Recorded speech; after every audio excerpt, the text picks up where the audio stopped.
কত f of x equal to 1 plus x square plus x to the power 4 ভাগ x square এর জন্য নিচের কোনটি প্রযোজ্য হবে এর ক্ষেত্রে? এটা তো আমাদের বইয়েরই একটা ম্যাথ, এটা কিসের ম্যাথ? বইয়ের ম্যাথ। তার মানে f of x equal to f of 1 by x বসায় দিয়ে দেখবা মানের কোনো পরিবর্তন হয় না, এটাই রাইট হবে, তাছাড়া অন্য কোনো মান এখানে রাইট হবে না। তুমি x এর জায়গায় x বসায় দিলে তো এটাই পাবা, তা পাবা না? তাহলে x এর জায়গায় একবার 1 by x বসায় দিয়ে দেখো,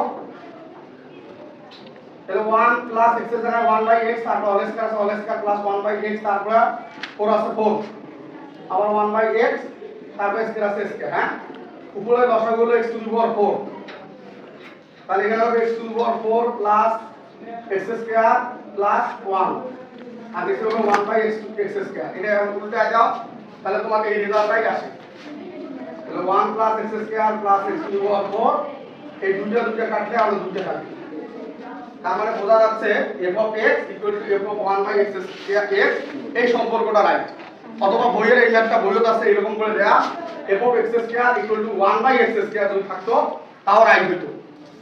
f of x square plus 1 by x square যদি থাকতো তাও রাইট হতো, কারণ এটা এখানে যেটা থাকবে সেটা 1 by থাকলে 1 by থাকলেই তাহলে রাইট হবে এই ফাংশনের ক্ষেত্রে।